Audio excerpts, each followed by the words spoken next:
Meaning of life நம்மள எத்தனை பேருக்கு இது தெரிஞ்சு நம்ம வாழ்ந்துட்டுருக்கோம் நம்ம வாழ்க்கையை கொஞ்சம் திங்க் பண்ணி பாருங்களேன்.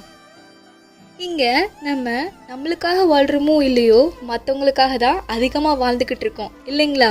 மற்றவங்களுக்காக வாழ்கிறேன்னு நினச்சிட்டு தன்னோட சந்தோஷத்தையும் தான் இழந்துட்டு ஒன்றுமே இல்லாமல் நிற்கிறவங்க நிறைய பேர் இருக்காங்க இல்லைங்களா? நம்மளை புரிஞ்சுக்கிறோமோ இல்லையோ மற்றவங்களும் ரொம்ப புரிஞ்சுக்க ட்ரை பண்ணுறோம். அதனால தான் என்னவோ நம்ம வாழ்க்கையை பற்றி நம்ம அதிகமாக யோசிக்கிறதுக்கு நமக்கு டைம் இல்லை இல்லைங்களா? நம்ம சந்தோஷத்தை நம்ம நினச்சிருந்தா நம்ம எங்கே இப்படி இருக்க போகிறோம்? ஆமாம் தானே? எவ்வளவு நினச்சாலும் நம்மளால் மாற்றிக்க முடியாத விஷயம் இதுதான் இல்லைங்களா? ஒன்று சொல்கிறேன் கேட்டுக்கோங்க.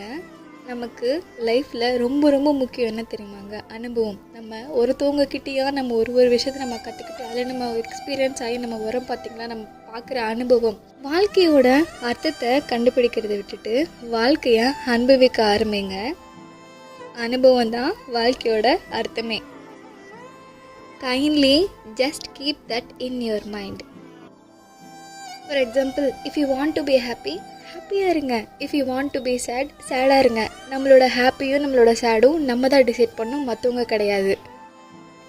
இது நம்ம லைஃப், ஒரு லைஃப். அதை நமக்கு பிடிச்ச மாதிரி வாழலாமே.